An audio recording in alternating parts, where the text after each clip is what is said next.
composer and writer of Reefer Madness here. Hello. Oh, Uh, you're the writer of Reefer Madness? yeah, yeah, Yes. Oh, yeah, yeah.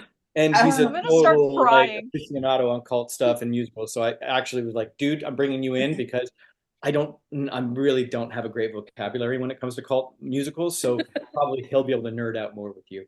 So you were late, but you delivered. We're fine. Yeah, there Oh, you good. go. You made up Wow, for it. you should work in government communications. I What is don't. going on with Goatman and what are you in Oh the yeah, next? we've got Jimmy and the Satyr and more Jimmy and Mary Sunshine over here. Oh, that's I did dress crazy. up for a podcast and I just had this, lying around. So Listen, so if I didn't come from work, I would have been in a Mary Lane cosplay. So Mhm. Me we are too. so excited because Reefer Madness means a lot to so many cult musical fans. I'm just the curator of Cult Musical, but these are my co-hosts, and they are part of Rocky Horror Troops all over the United States. And Reefer Madness has become a staple on the Rocky Horror circuit, as I'm sure you're aware. I mean, Yes. Reefer Madness is one of the biggest cult musicals now. And Yeah. so we just want to ask you a few questions. But first, I'll ask y'all. Oh my God, y'all both look so fabulous. How do y'all feel about Reefer Madness coming back on stage? How do I was against it. I still am. I think it's a terrible idea. I don't know why we're doing it. No, I'm just kidding. We feel great. we feel great? A lot of fun. It's been a long time coming. We had this idea back in 2015 to bring it back to stage. It was really that long ago, and then there were just a lot of hiccups. It's hard getting things going in New York, especially a musical like this, an off-Broadway kind of culty musical. And then, a little pandemic happened, and then a strike happened, and then a couple of other things happened. So it kept putting these these obstacles in our way. And I think this is it. We found it. It was the key was to get away from New York, honestly, and to get back to where we started, which was LA. And that really made everything unclick. Everything kind of clicked at that point. And it might be the right time, not only because of what's in the air, obviously, but with Kristen Bell and with Alan coming and everything. And I think it's, sometimes with every cult musical that we love, it's not appreciated for its time. It takes years and years and years before it's ready to find its audience. And I know there's lots of buzz around it and a lot of hype around Reefer Madness coming back. So I just say kudos to you, and I know you guys have to be excited to bring it back to stage. I can't wait to hear more about it. Yeah, I mean, it's like we almost never stop doing it too. Yeah. Because we've done like benefit concerts and CD release parties and all kinds of events. And I just did a production of it last year in New Jersey, where we were Ah, testing out some of these new concepts and orchestrations and stuff in front of an actual paying audience in a typical town. So that was fun. So it's been that was a very good thing for us to have done. Yeah. And we're going to benefit from that going into LA because a lot of this stuff has been tested and redid. Yep. It's 2 new songs. 4. oh wow. Yes. awesome. Actually, there's 2 brand new songs. Hmm. Then there's new material in several of the songs. Like the Stuff has a whole middle section now that didn't used to exist, and there's Murder has a whole new section in it, and And for Faster Faster has it's lyrics so now. good, guys. It's so good. The new orchestrations are hot. They're just Oh They, my God. That's if so I do say so great. myself, they're hot. they're Yeah. pretty cool. Yeah. They're pretty new, and they're Yeah. pretty cool, and they're very because we're coming back after 25 years. It's like we did the orgy, for example, and in LA it was like 99, I think. We Mhm. went up. We started the reading in 98. We went up in 99, 25 years ago, and it was disco in the orgy because that was like retro for 1999. It was 25 years old. And it's like, well, wait a minute. What's retro now? Like, so Oh it's God, all it's gonna hurt, isn't Bollywood it? EDM craziness. It's really crazy. A lot of fun. Some hip hop. It's really nuts. Oh my Mhm. And God. I'll ask this question because this is the question I got from one of the co-hosts that couldn't be here. How does it make you feel that Reefer Madness is such a huge cult favorite and is beloved by so many cult musical fans around the world? Both of y'all. I mean, it feels great. it feels great, even though I can't say that I feel it as much because it's such a niche, the cult, musical fandom area.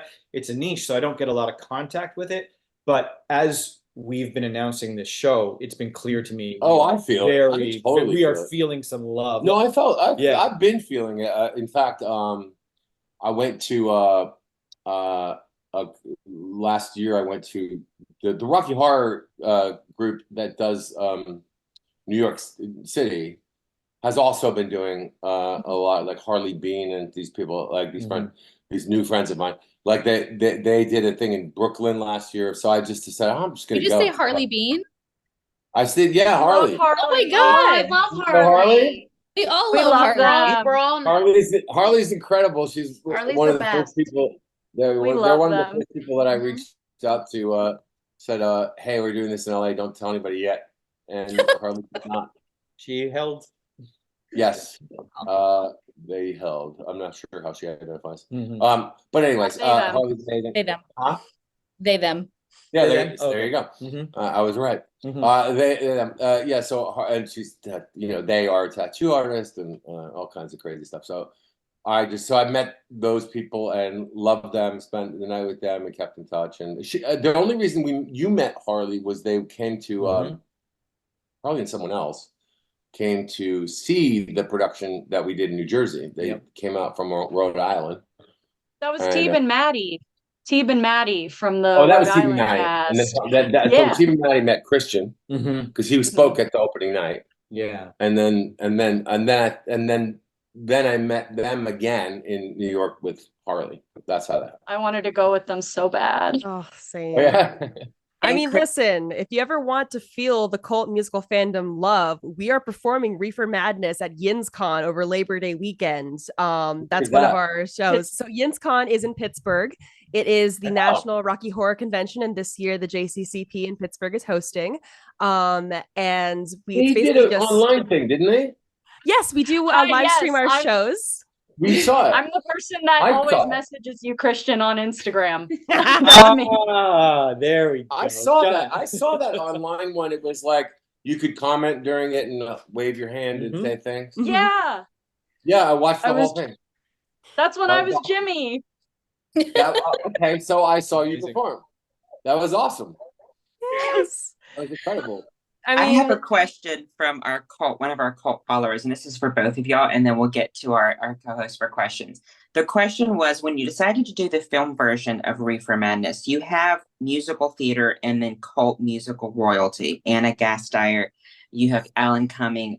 How did it feel to have those huge cult musical stars work alongside you, Christian, and to work along y'all in the film? How did it feel? Did you feel the weight, or did you get caught up in the energy of having those cult musical icons work with you?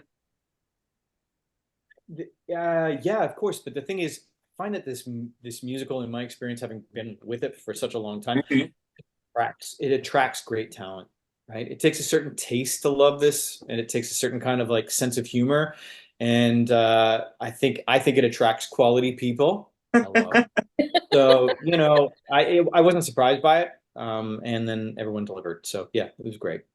I, however, have a different story because when I grew up on the East Coast and with my teacher of musical theater and Kevin's teacher, we went to college together. My partner, Kevin, who wrote the lyrics and co-wrote the script. We went to college together, and the person who taught us how to write musical theater was the developing producer of Little Shop of Horrors back in the day, and that was around our time. So it was, my like knowledge and association with that show and off-Broadway shows like Three Guys Naked from the Waist Down, which is where John Cassier comes from. Not he comes from, but he was in that with Scott Bakula and Jim Coker, and I'm the guy who saw Return to the Forbidden Planet at the Variety Arts like 20 years before we did Reefer Madness there. So I have a lot of love for the cult musical. I'm a Phantom of the Paradise fan. I'm a Rocky Horror fan. It was like even I think I took the cast and director and everybody to see that 2000 production of Rocky Horror was right before we started doing Reefer Madness there like 10 or 13 times because I kept bringing new people. I was like, you got to go see. This is the energy we want, and this is what we have to. And of course, Anna Gasteyer was in that, and so it was like, then we wound up having her in the movie, and then later we would have like benefits and things like that. And Leah Delaria also was in that production. She came in, she scattered the 5 and dime for us in one of our big benefit concerts, and she was amazing. And so me, I loved being near every minute. Co-hosts all have questions, so we'll just start at the left or right. Ashley, you have questions for our 2 special guests, and then we'll get to so. Question 1, some people here are from Orlando and buying plane tickets to LA to see Reefer Madness. We don't even know who's in it yet. So hopefully I'll see you there. That wasn't a question. That was just tracking flights right now. Okay. So my question is less about the movie that exists, and more about, do you know what the Muppet recasting is? Yes. I would love to know. I've done this game with Reefer Madness. Perfect. I would love to know what Muppets you would cast and what humans you would keep in a recasting of Reefer Madness. I don't know if I want to go on record. I don't know if I want to go on record. There are wrong answers, but we'll let it. I mean, doesn't Ralph have to be animal? That's what I was. Absolutely. I mean, usually you have. I forgot who we settled on after all of it, but you have to. I mean, Miss Piggy is May. May. She's got to be. Yeah, I would say, or Janice. Oh, Sally. I mean, and then whoever's playing Jack, seeing those 2 hit each other. That's what human would I keep in from the movie? From the movie, or I mean, I haven't seen the original play. Or would I but just like put Steve Martin in the lecturer role? That would be. Steve Martin is incredible. I got to see him in Martin Short Live, and I was like, it was everything. Well, he was in the Muppets movie. He was in the first one. I can't remember. I mean, Gonzo was in. I forget who we. I don't know. We could spend an hour on it, but I've done this. I love that you've done it before. Like that's incredible. It's one of my favorite ways to understand how people's minds work when they're like, "Oh yeah, I'd cast Miss Piggy as that," and I'm like, "You're wrong." Gross. But definitely would be Jesus, I think. And then, okay, go ahead, Ashley. No, that was it. I was gonna say that was my question. I gotta keep it on brand. I gotta ask Muppet questions. So okay. Hades Nuts and Mary Puffins. Hey, what? We each have a question. Do you want to go first? There you go. All right. I'm Hades Nuts.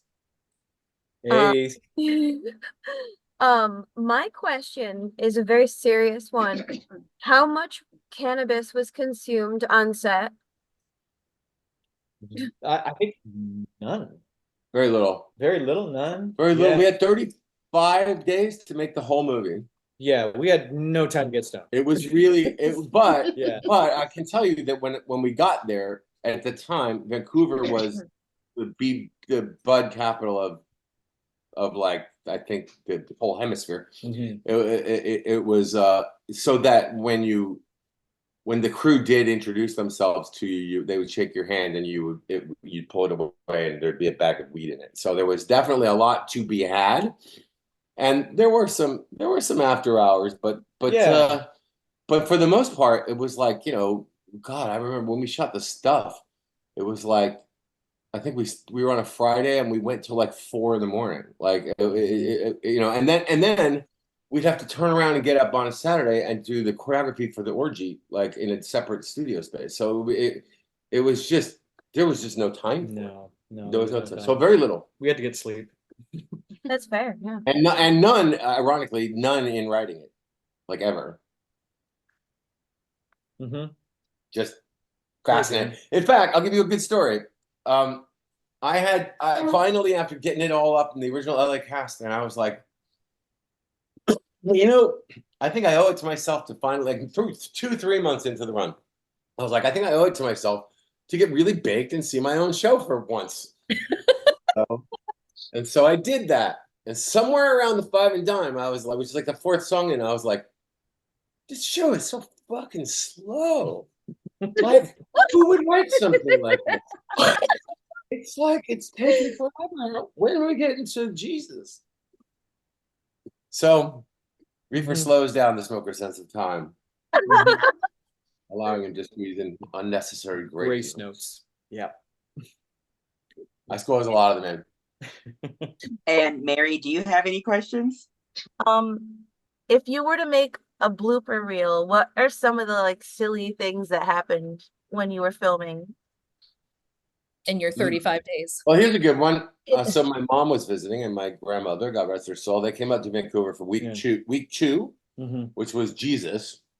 And I don't know if you've seen the movie, but there's a lot of jokes in Jesus that have to do with the higher authority. And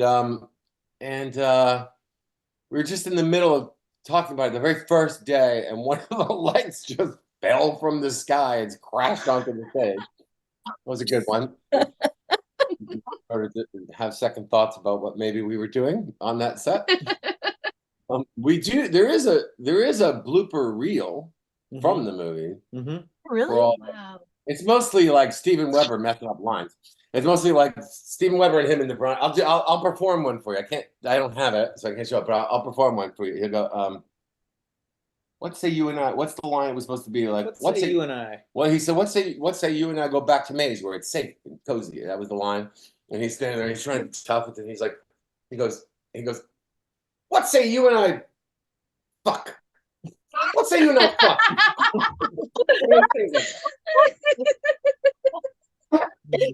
Everybody had a really good time making that movie, I think, for the most part. Yeah. We did. And one of my favorite moments is also Steve Weber of doing it's during murder, because you can tell that he's barely holding it together, especially on the step away you mug. Reels of that. There's reels of Weber not. Yeah, right? in fact, there's a look he gives in Murder, like to John Kassir when he's wiping the floor with Sally's head, or he's making out with Sally's head. That's literally like, if their editor went 1/24 of a frame past where it was, you'd see him just cracking up. Also, like him and Weber, Amy Spanger, and Anna would stay. There was a shot behind the windows from outside, from Ralph's point of view in the Victory Garden, the Reefer Garden, and the camera had to come in on them. And I know there's dailies of them just like, because you had the playback and it would have to start a few measures before. So they would just sit there and they'd be all like, Amy Spanger would be like, they're not down, like rocking out, playing the drum. They'd all be like rocking out, and they'd be like, murdered him. It's right up to the left side. They just had a good time the whole time. Also, a lot of us got pictures of ourselves inside of the toilet, the oversized toilet. When Jimmy comes out. I love that scene. And Jamie, who just asked a question, is a massive Reefer Madness fan. I'm so glad they were able to join us today, because they were gutted when they thought they were going to miss it. So, Jamie, I know you have some questions. My question is, so you mentioned like Rocky Horror and wanting that to be like the kind of vibe for Reefer Madness. I'm kind of curious, like obviously besides the source material, I'm curious as to like what other like influences came into creating Reefer Madness, or even like some of the character choices there. Well, I do have a kind of pat answer for this, which is that for me, it was 3 musicals really made this, like really influenced this for me. One was Little Shop of Horrors, and you can see it in the well, I'll get back to that. So one was Little Shop of Horrors, one was Rocky Horror, and one, oddly enough, was The Cradle Will Rock, which nobody knows, but it's an adjunct prop play from the 30s, and all the characters are kind of over the top. It's like Mr. Editor Daily, Reverend Salvation. They're all very Brechtian. In fact, the guy who wrote it, Mark Blitzstein, translated Three Penny Opera into. There's an Ellen connection there, and Anna as well. But yeah, so that's one. But if you look at, and I always say like Little Shop and Reefer are both. At the center, they both have an evil green plant, right? But because again, my teacher and knowing like that show and the people involved with it growing up, it really held true in terms of, like, if you look at Somewhere That's Green, which is a first act song, and then you look at Somewhere That's Green reprise, where it's turned on its head and it's like, so finally I'll be somewhere that's green. You can trace the lineage of Romeo and Juliet, and Romeo and Juliet were happy, young, and hemorrhaging blood. I mean, the parallels in structure and in tone are absolutely there. It starts with a song that doesn't have anything to do with the plot. It's just little shop heart, like Reefer Madness, You know, it's like it's very similar, and you can trace it with Rocky Horror too. Same thing. First song in Rocky Horror doesn't have anything to do with anything. It's a song about what movies I watched at a movie theater and what's going on in the back row. And then the second song is the two dumb lovers having their dumb lover song. And then the third one, even though it's the stuff we're on a Zoom. Sorry. Even though the third one is not exactly over the Frankenstein place, but there is like a smoky kind of sexiness to the song, like the darkness must flow and all that stuff. And then the fourth song is a song where they tell you what dance steps they're doing. I mean, it's literally, there's a lot that lives, from those influences. There's a thread between every cult musical. We always say that cult musicals are incestuous, that they're all interconnected. Because we love the people who create them, love the other ones. Absolutely. And I'll show you. And Bob Dylan said, I think it was Bob Dylan, he said, we find the thing that we love and then we steal it and make it our own. I hear about the Little Shop parallels. Little Shop has a very special place in our heart. You have a plant in your, shadow cast for it. We did. Yeah, she did the makeup. I did Seymour. This is kind of my Seymour outfit, but so now that was Audrey again.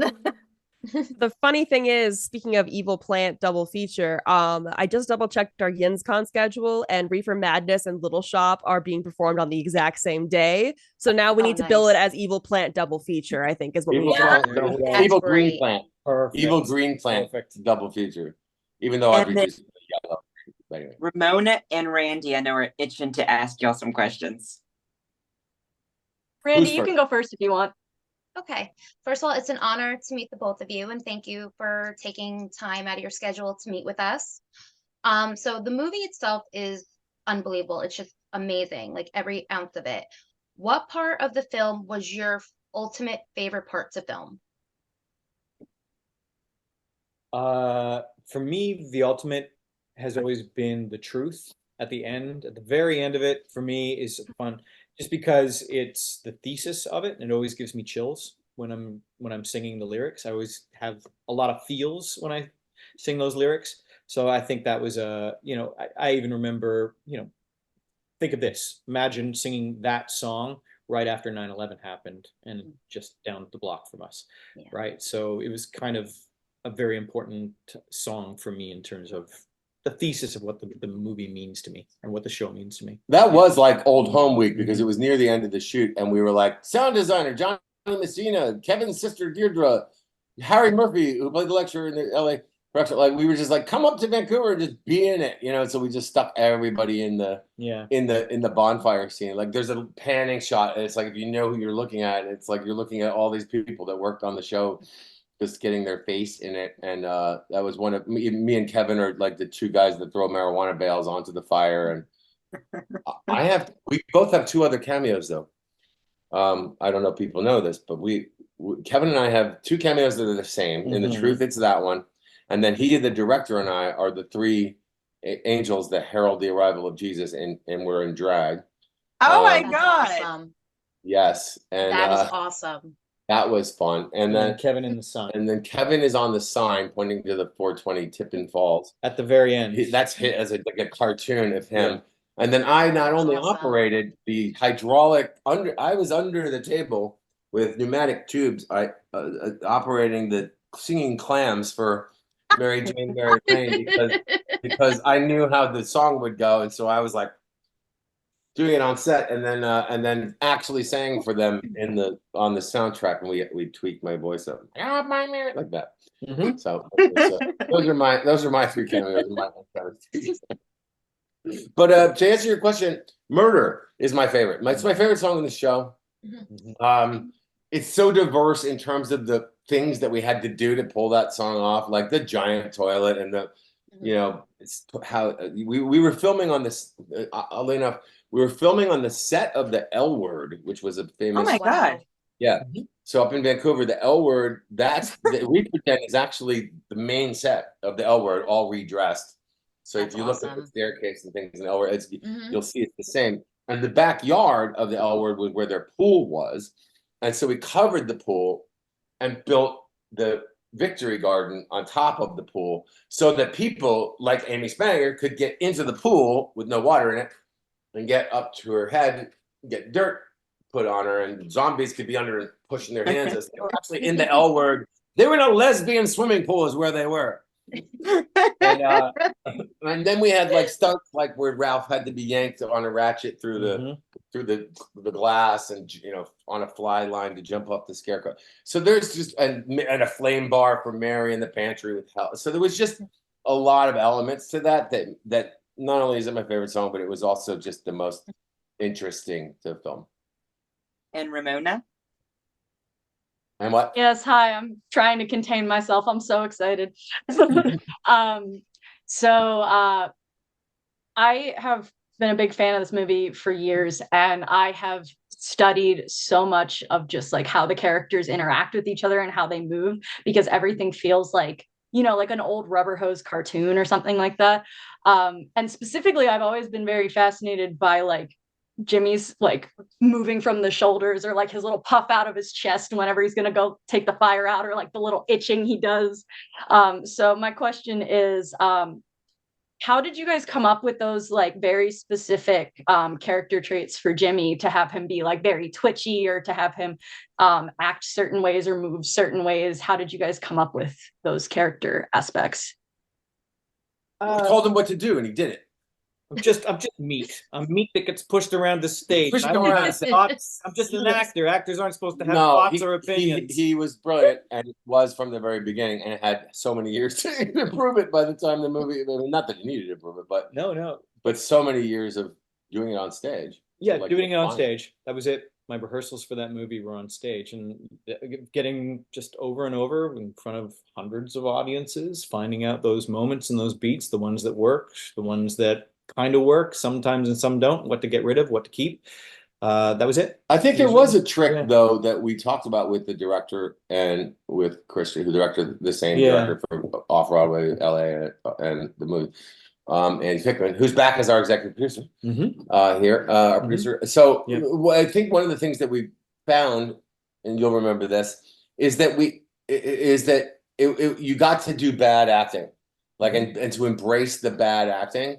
But even more than that, one of the things we found about these movies is that it's the opposite of what you would think it would be for Smoking Reefer. It's almost like it should have been methamphetamine madness. It's all that craziness. I've never seen anybody on weed act the way he acts in that movie. I know, that's why I'm so fascinated by it, because I just think it's so animated and funny, and I love it.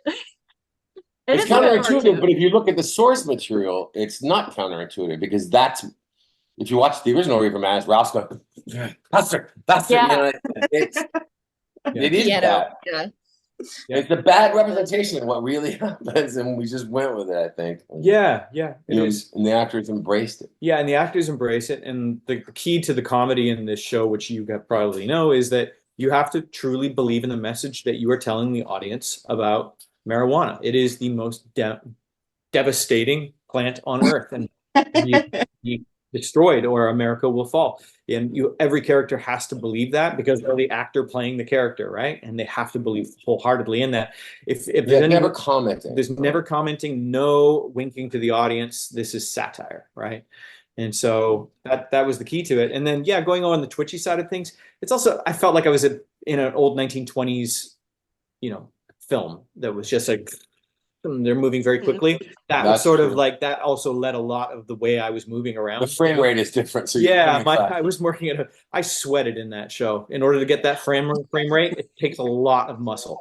You just have to tell. Oh my God, I was so sweaty. By the way, they didn't feel that way in the original movie. In fact, they were kind of in on the joke, because we had in the early on in the LA run, we had Thelma White, who played May in the 1936 version, come out and visit us. She came Oh to see my the show. God. Yeah, Oh, and she wow, was like, right? "Oh, she was Yeah. like, we knew it was a church group. They put up the money. It was just, but we all knew how ridiculous it was. Like they just knew.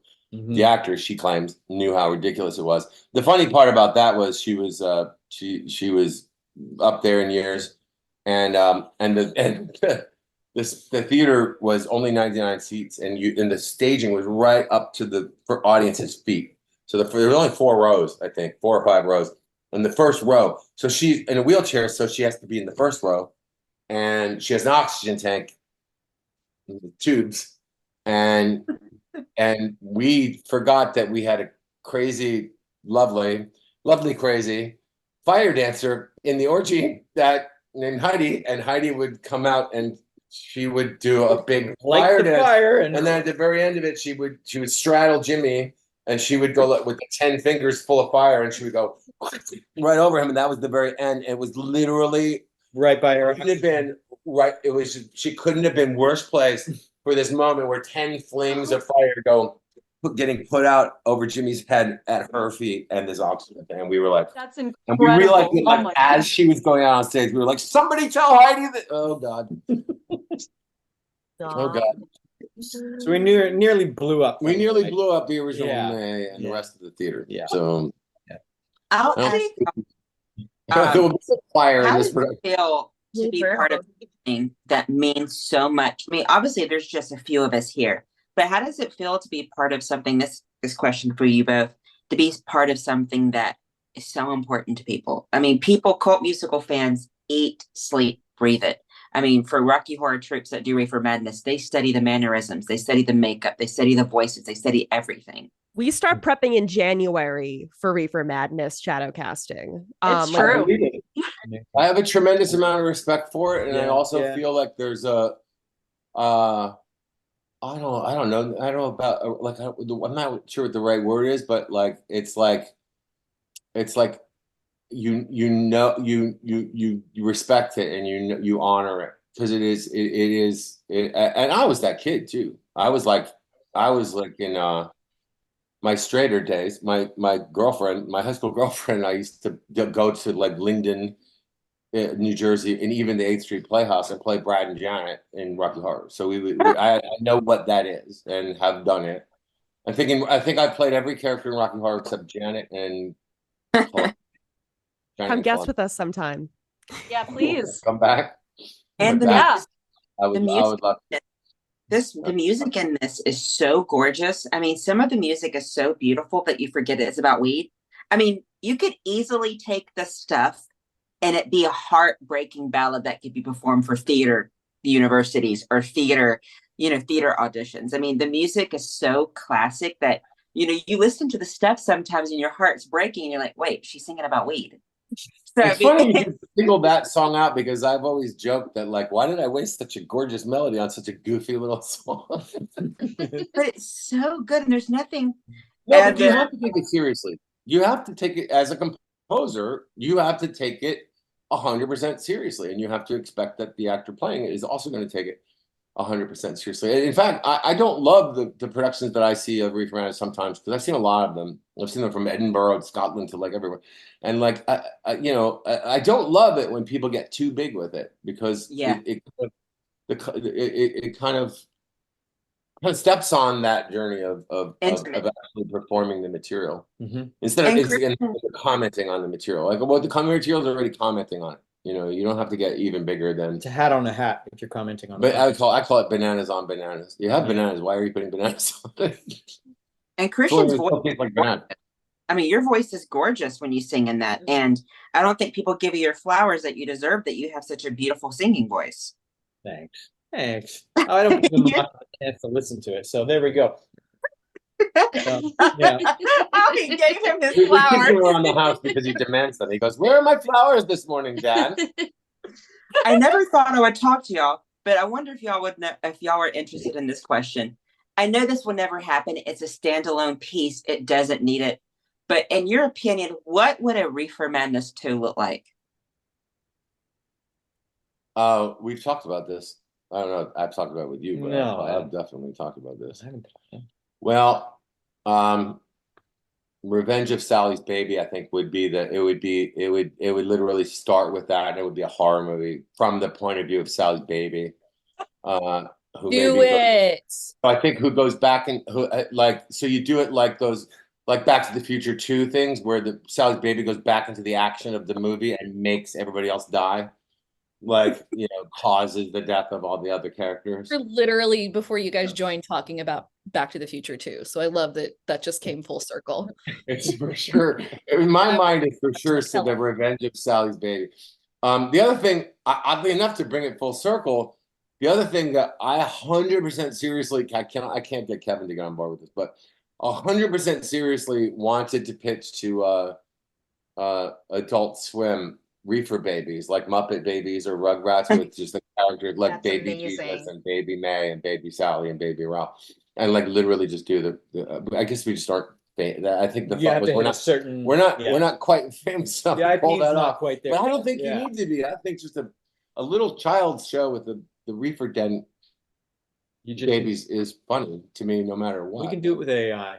We can do it. Well, you also, I mean, there's an animated sequence in the movie. There is. It's beautiful. It's so beautiful. It's a problem because whenever I eat brownies, Red Rover in Canada do that. Yeah, old friends of mine that I've known since I was a teenager, and she's runs Randy Effa, and she runs a studio up there, and I just called her up and said, "Could you do this for us?" And she's like, "Yeah." Because we had no money. We had to make this movie. They gave us, I think, $6 million the first time, and they said, "Here's $6 million," and we were like, "Okay, there's 16 production numbers, 15 production numbers, but okay, what do? We shipped up costumes from the LA production and the off-Broadway. We literally had costumes shipped so that the extras could wear them from the original stage show because we were like we couldn't pay for them. And then one of the most wonderful things was that your sister came on, Nev came on, and I had actually known her before I met Christian. I knew her from Party of Five, and she was like, "My brother is so great." I was like, "Yeah, you're so talented. Who has a brother that's also talented?" But he walked in. I was like, "Holy shit." So anyway, so she came in, and Andy was smart, and the director was smart, and he scheduled her for the first week, partially because we had to, but partially also because he knew like they're going to start seeing these dailies, and this is going to be pretty spectacular what she's going to do with that 5 and Dime dance and Weber and everything, and what the choreography is going to be, and with Kristen and Christian and even Michael Gorgian, who was our original choreographer, plays Mickey. I like to take a bite out of that tomato. And Michael was Nev's boyfriend on Party of Five, so it was like a reunion. So Michael was Skittery in Newsies, also in case you're into cult musicals. I was about to ask. I was like, is he the one who was a newsie? Yeah, he was in the pink pajamas, I think. Oh yeah, I clocked him. He's all over that movie. And but anyway, so that was like the first week, and I think that Viacom and Showtime started seeing the dailies, and they were like, we only had one camera crew that first week, and then by the second week when we were shooting Jesus, we had 3 camera crews, 3 different cameras, and I think another $6 million from like a German financing company or something like that. They literally like doubled the budget, so they started to get what we were doing, and that was really how we were able to. It was largely the work of your sister coming in and helping out. Is it weird that you did this because 2005 is very different than 2024 America in terms of weed acceptance and weed legalization? I mean, is it sort of like it's sort of like you're living in the Reefer Madness days when you do it now in terms of how much progress it's made on that front? Is that weird for you? Yeah, but this has never really been a show about marijuana. It's not about cannabis. It's about propaganda. Exactly. It's about manipulation. It's about all of that and prohibition and the bullshit that we're told and that we believe, and then it destroys lives and changes the course of history for a country and all these things just because of a story. Right? It's 100% about marijuana in a microcosmic way. In a macrocosmic way, what Christian is talking about is the thing that drives us more so, because I'm all aligned with the whole, like, get the last nonviolent marijuana person out of jail. Like, I align with change all the laws. Oh my God, you can drink alcohol, but you can't drink. I mean, I'm all for it. And on every level. So I don't want to dismiss that. It is, for sure part of our politics about, on the show. But yeah, Christian's right. There's something bigger that keeps it in the zeitgeist. It's like right now we find ourselves in what we're calling a dizzying election year, you know, and misinformation has never been at a more all-time high. No pun intended, but it's like knowing what the truth is, and you know, to coin a phrase, is hard these days.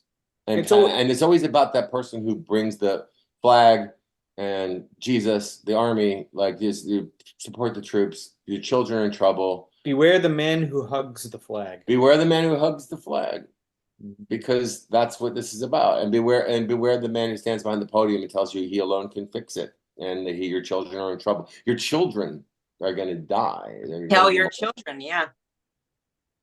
Yeah, because that never gets old. That playbook never gets tired for evil people and people with agendas. So I know you guys watch out. This is a warning about those people. In fact, the new big 11 o'clock number for Jimmy in jail is called Cautionary Tale. And what's meta about it is that it's a cautionary tale about a cautionary tale talked about by a character who himself is a cautionary tale. So it's kind of a triple meta thing, and it happens right after the stuff of reason, before the truth. And it's kind of like the summation of the politics of the show, but it's also a kick-ass song. So it's beautiful. And in most musicals, even though this is a very cheeky musical, it does have the power to change things in the consciousness. And do you feel like the time that it is right now, that it will have people being like, wow, this still resonates with today, regardless of what Big Brother is telling us, it still resonates. So really powerful. Oh, 100%. I think it resonates also because of its comedy. Right now, what I've been seeing with theater, we've all been experiencing it over the years, is a lot of getting up on pulpits and telling people what to think kind of theater happening right now. It's all very sanctimonious.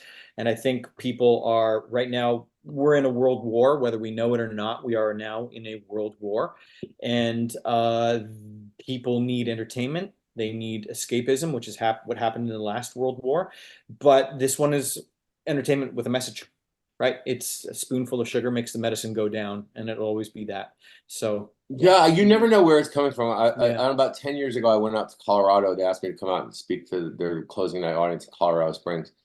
And there was a woman named Wendy Turner, and she we're close friends now. And she and several other women who were mothers of patients of, in Wendy's case, her son had Crohn's disease, and they were marijuana refugees. They had left other states, where Colorado was the first and only state to legalize marijuana, and she told me that her son Colton was told by doctors that he'd never get out of a wheelchair again, and she said, "I just wanted to thank you for giving us something to laugh at and something to get behind and whatever." But she said that she brought him out to Colorado. He got on the medical marijuana, and within a year he was climbing mountains. And I was so moved by that. I was like, "Oh my goodness!" Like you almost don't realize like how what it means to certain people in certain scenarios. And so I've again come to really respect that, and cut to we said when we were doing the House of Yes thing in Brooklyn, where we did this little Reefer thing. Ethan Slater came out and did Cautionary Tale, and I think our drag friend did the Sally part, the new Sally song, and it was anyway. So it was like we brought Wendy, and Colton came out for that, and he was starting a book of handprints of marijuana celebrities that was supposed to raise money for charity, and so we all did our painted handprints. That was just lovely to have, to see him walking out of a wheelchair and just being part of it, and so they become like friends of the family. But you never know where those kinds of things are going to come from. But I embrace all of them. Any news for us about the stage adaptation that's happening in California? Oh yeah, I can tell you some news about it. I mean, you go ahead, because I don't want to get in trouble. Yeah, you get in trouble. Well, I mean, you saw that we announced, right? We announced that we're doing something, and yeah, it's going to be opening May 30th. We take over the venue April 29th. Not a lot of time. Not a lot of time. We are in the grind. We're putting together our team, and we have starting open calls happen on the 20th. of this month. And then casting, we'll do callbacks on the 11th and 12th of next month. And yeah, we're just cruising along for it right now. It's a dual idea too, because it's not just the show will be kind of environmental, like you'll be in the space and it'll be curated like at the Reefer Den. Basically, it's Reefer Madness at the Reefer Den, and so we're going to create the Reefer Den much like it's the McKittrick Hotel, and with that, you know, Sleep No More was at the McKittrick. It's going to be Reefer Madness at the Reefer Den, and what happens is you come to the show, dinner, drinks beforehand. It's all circa 1930s. It's kind of an immersive you know, speakeasy, and then at 9:30 when the show's over, it transforms into a music venue afterwards. And so we're going to be opening a music venue. And then the outside opens up, and that's an outside curated area that's going to be called the Victory Garden. We have the Victory Garden, which is an outside non-alcohol, but I wonder what else might happen out there kind of place. It's gonna be fun because it's gonna be kind of the whole thing will be immersive. Like you won't. There's no proscenium. It's like that bar over there is going to turn into the Five and Dime, and that place is going to turn into the. Yeah, it's really cool. It's it's immersive. It's going to be in the round as well. Do you know when tickets go on sale? Tickets go on sale in the next week or two. We'll be announcing. Don't worry, we'll be announcing on the social. Oh no, you guys better be promoting the hell out of us. And we will. Oh, are you kidding? Oh, you don't you worry. Everyone to sign up on the mailing list. Oh, I'm already on it. Don't worry. We need help. We're a cult musical. We need you know, support from the community. So yeah, we're not wicked. I'm excited. I'm happy. It's happening. Yeah, I will say this, and we can all agree, cult musicals last in the imagination and the consciousness far longer than other musicals do. People aren't devoted to other musicals. Yeah, fuck Sound of Music. Nobody knows what that is. I was going to say the same thing. What? Sound of Music. Well, it was a cult musical. It had a bunch of Nazis in it. Oh yeah, who more cultish than that? Probably on meth. There are some Sound of Music fans on here, so I try not to shit on it anymore. Exactly. So, but I'd rather listen to Yoko Ono and Bjork do a duet together for 36 hours than to watch The Sound of Music. That's all I'll say. But I do have a question. This is a question we haven't asked in a while. We always say that cult musicals have a name of the cult that follows them. So for Grease 2, we came up with the Cool Riders. The Best Little Whorehouse, we came up with the Chicken Ranchers. What would you two name the cult that follows Reefer Madness if you were in since the LA production? Reefer Zombies. Reefer Zombies, yeah, that's been our like army. Yeah, that's been our army. That's what we call our fans. They're a zombie or a fiend. Our Reefer Fiends. Yeah, Reefer Zombies or Reefer Mostly Fiends. Reefer Zombie. I mean, it started like it started in LA. It started like every time somebody would die, like fans would come and they would throw roses on the stage, and like there was a part where Jack shot a screaming cat, a wailing cat was annoying everybody in this two scenes. Just kept wailing and wailing and wailing. It was part of the show, and then Jack like just took a gun and shot off stage, and a stuffed bloody cat would fly on the stage.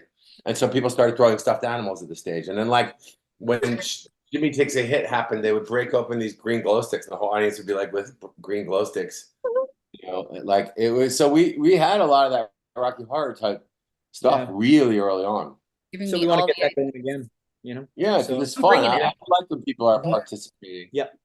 Yeah, we want people to dress up as well. We're going into the 1930s, so just dress like you mean it. Come on down, have fun. Exactly. Like you have to ask. Like you have to ask. No, it's if I was in America, I'd come dressed as Mae West. The last question we'll ask is, do you two have favorite lines from the movie that you just quote ad nauseum or quote in your head or pops in your head? Because this movie is witty. For me, it's not the wit. And once the reefer has been destroyed, we'll start on Darwin and Sigmund Freud and sex depicted on celluloid and communists and queens. When danger is near, exploit their fear. The end will justify the means. I'm not so high-minded as you are. I'm high-minded. It's all about the mission. I never get tired of "shut up, bitch." That is probably my favorite line. Yeah, that's such a funny line. It cracks me up every time.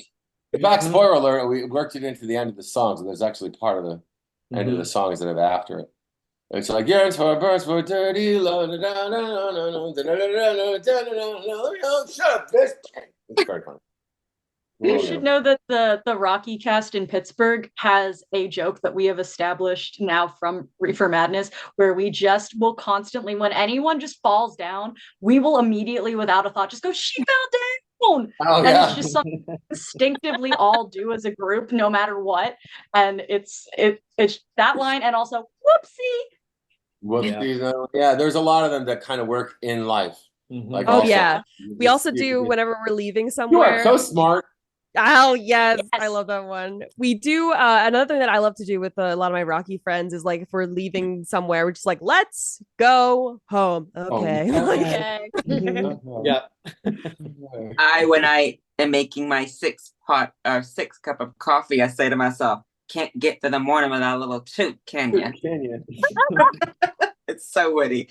Y'all are amazing and y'all mean so much to. Oh, I want to say, Christian, to you. My first introduction to you was Degrassi High. Oh, I thought he was going for trick. He went all the way back to Degrassi. Wow. One of my favorite made-for-TV movies called Picture Perfect. Yep. Wow. What? Wow. I did a movie called Picture Perfect with Lisa Jacobs. She was in that. And Richard, what's his name from Home Improvement? No, not Richard Kind. What's it? Yeah, from Home. Yeah, I forget his name. From Home Improvement? Home Improvement. Yeah. The other guy. Yeah. Yeah. Richard Kern? Not Tim Allen. No, it's Richard. Richard Kern? Yeah. Hey, that's it. Yeah, yeah. I remember I saw the much later, the one you did, like the 1800s one, where you were City Boy.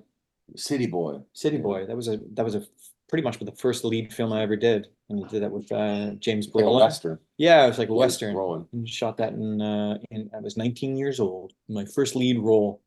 I was all nervous. Yep. You did Trick with Tori Spelling, right? Yep, we did. That's really good.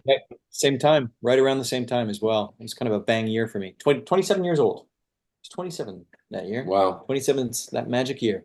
Well, my favorite role for you survived 27, which yeah. is not, Janice, Jimmy. Yeah. My favorite girlfriends. Do you have anything else to say to our fabulous guests? Any flowers y'all want to give? Go ahead. Yes. What is each of your favorite musicals of all time? Evita. Okay. Oddly enough, yes. It's my favorite. This isn't true, but it's going to really bother you, and it's not true, but I'm going to say it to bug you. It's only because I've seen this musical more than I've seen any other musical, The Sound of Music. Ah! Not that I'm saying it's the best musical, I'm just saying I've seen it the most times. My sister and I would watch it one after and after over and when we were kids. I'm more like, I judge a musical like in my own mind of like, can I listen to the soundtrack over and over and over and over and over again without ever skipping a track? And Evita is that for me. It's like every piece of music in it is tremendous to me, and every lyric is so clever that it really hasn't been matched in Andrew Lloyd Webber and Tim Rice's career. Yeah. I just loved it. I saw it when I was young. Also, that probably had something to do with it. I saw it with Patti LuPone and Mandy Patinkin. And I just think it's so exceedingly clever. And it's also a musical that you just wouldn't expect. Let's make a musical of the wife of the dictator of Argentina. Like, let's just, who go, claws her way to the top and sleeps with all these men and then gets cancer and dies. Like, it's like, who would make a musical out of that? So there's also that punk rock element of it. But I gotta tell you, if you've never seen it, you gotta go watch. You gotta listen to Punk Side Story if you haven't heard it. Oh, all right. A friend of mine who's deceased now, he was friendly with all these like young skater punks, and they were musical people. And you can go on YouTube and listen to the whole thing from start to finish. And I suggest you listen to it from start to finish because it just keeps getting more and more surprising. You think it'll be one joke. It's literally people doing West Side Story, the whole album of West Side Story from punk rock. But the musicianship is there and they're yelling and screaming. They sound horrible. It's really fun. I listened to it for the first time in like 20 years driving across the country a week and after to my friend Richard. But we will definitely share the hell out of the revival. The world needs more Reefer. No pun intended. Absolutely. I need to tell you guys, like, Reefer Madness was the first cult musical aside from Rocky Horror that I really got into. And it was also the first big one that I ever got to perform in. I'm sorry, I'm getting emotional. It's my favorite. But I wouldn't feel as at home in this community if it wasn't for Reefer Madness. And it just means so much to me, and you both mean so much. And I just, it's an honor. Do you mind if I take a picture of our little Zoom? Can I take a picture? Yes. All right. Yeah, we should do that. Oh, yeah. There we go. Are we on there? Yeah. Oh, let me lower my camera. Yeah. Okay, there we go. Everybody smile. Yay. Yay. Thank you. Yeah, well, I appreciate that for sure. And I know where that comes from too. I know where that comes from. Mm-hmm. Yeah. It's a good community, yes, huh? Yeah. Us nerds. Yeah. It's so important. Absolutely. And I just need you guys to know how important it is. I'll let you in on one final secret because it's been annoying me. I let Harley and those in on it too, so I might as well let you guys in on it. So I decided during the pandemic that I don't know what was I gonna write. I wanted to write another movie, and so I thought, wouldn't it be fun to have like just go revisit Rocky Horror? So I wrote a movie called Riff Raff, the creation of Rocky Horror. So it was all about how Rocky Horror started, and used the songs from Rocky Horror, some from Shock Treatment, some from other places, some from Kimmy and Ritz, and wrote this whole freaking thing. And it's oddly, I think it's one of the best things I ever wrote. But we went right to Richard O'Brien's partner, and they were like, "This is great! Oh my God, Richard's gonna love this." And then Richard was like, "I think the subject is best left alone." And I was like, "Oh." So I've been trying for a couple of years to try it, to like get him to do the idea of actually making it. Keep trying, because that Shock Treatment finally became on stage over here in England for like 2 months. I saw it, but you have to keep harassing him. And so keep harassing. Yeah, I did. I took 2 weeks out. I took 2 weeks after we got the initial, like, I think the subject is best left alone. And I was like, well, shit. So I went and actually got I had met Barry Bostwick like a year before. So I like picked his brain. What a doll he is. What? Huh? Love him. Oh no, he's just such a doll. Like, he's so nice. I was like, what can you tell me? How do I write this letter to Richard to change his mind? And he was very helpful, but it just didn't change his mind. So, but one day I will make that movie. One day that movie will get made. I also want to just gush real quick, while we're here. Like the JCCP, I think we were the first cast to shadowcast Reefer Madness. I think it was because we didn't have Rocky for a minute.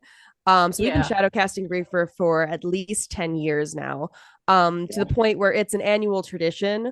Unfortunately, we're not able to do Reefer Madness as we would like to. We are doing it at YinzCon, thankfully, but we're not able to do not able to do Reefer at our home theater because they're undergoing renovations right now. So because it means so much to our whole cast, we're actually doing. And the most unfortunate thing is that 420 is on a Saturday this year, where we would have had Reefer. And so we're actually doing Reefer Madness, the living room shadowcast. So I'm going to have a 420 party at my house, and we're performing Reefer Madness in front of my little TV in my living room. And we're just getting our fix that way, before we get into the madness. It's going to be YinzCon. So that's how much this movie That's Labor Day, you said? That's going to be Labor Day weekend. Yes. Reefer is going to be the Friday of that weekend. That's in Pittsburgh also? Yes, it's in Pittsburgh. Yes. Well, thank you. All of us will have the responsibility and the pleasure to promote the Reefer Madness revival on social media, and we are all signed up for the reading list, or the news. Yeah, the reading. I teach, but I say the reading list, but the news. So we're very excited, and we're just very blessed and honored that y'all took the time to talk with us. I mean, we got a double pleasure. We got both of y'all. I'm so happy you just asked me to join him. I was gonna go outside and have a cigarette.